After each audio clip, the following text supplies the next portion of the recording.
అందరికీ నమస్కారం. నిన్నటి వీడియోలో మనం కేదార్నాథ్ సాయంత్రం అయింది 5:30 వచ్చేటప్పటికి. ఇక్కడ వ్యూ చూసారు ఎంత బాగుందో. కొంచెం స్నాక్స్ తిని మాకు ఇచ్చారు, టెంట్స్ ఏర్పాటు చేశారు మేము వెళ్ళేటప్పటికి. అక్కడ టెంట్స్లో మా లగేజ్ పెట్టుకుని గుడిని చూడడానికి వెళ్ళాము. ఈవినింగ్ నైట్ వ్యూ చూసారు ఎంత బాగుందో. కేదార్నాథ్లో మొత్తం గుడి అంతా చుట్టూరు ఒకసారి తిరిగి దర్శనానికి కూడా వెళ్ళాము. సాయంత్రం నైట్ హారతి ఇస్తున్నారు. హారతి ఇచ్చిన తర్వాత దర్శనానికి వెళ్ళాము.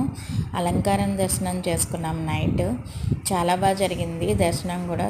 కేదార్నాథ్లో జనాలు మటుకు చాలా బాగున్నారు. చూసారు ఎంతమంది ఉన్నారో. ఇప్పుడు హారతి కనిపిస్తుంది. హారతి బయటికి తీసుకొని మనం హారతి తీసుకుని మేము దర్శనానికి వెళ్ళాము. జర్నీ అంతా చాలా బాగా జరిగింది. కేదార్నాథ్లో మనకి అంత ఇబ్బంది పడవలసిన సిచ్యువేషన్స్ ఏమీ జరగలేదు మాకు కేదార్నాథ్లో. అందుకని తేలిగ్గానే అయిపోయింది. దర్శనం కూడా చాలా తొందరగా అయ్యింది. ఇప్పుడు ప్రజెంట్ ఇయర్ ఏమైందంటే టోకెన్ సిస్టమ్ పెట్టారు. మనం టోకెన్ తీసుకుని దాని మీద టైం ఉంటుంది, ఏ టైంలో వెళ్ళాలి అని అందులోనే మెన్షన్ చేసి ఉంటుంది. ఆ టైంలో వెళ్తే సరిపోతుంది. ఇప్పుడు నైట్ ఇది ఫ్రీ దర్శనం. ఇక్కడ టోకెన్స్ ఏమీ లేదు, నార్మల్గా వెళ్ళిపోవడమే నైట్.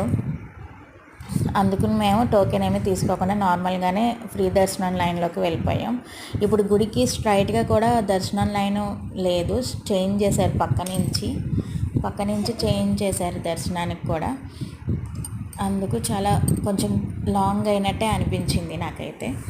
దర్శనం మటుకు చాలా బాగుంది అలంకారంతో. మేము మళ్ళీ భీమశిల అవన్నీ కూడా చూసుకుని నైట్ 12 దాకా అక్కడే ఉండి ఇంకా రూమ్కి టెంట్కి ప్రొవైడ్ చేశారు కదా, మేము అందులో రెస్ట్ తీసుకున్నాము.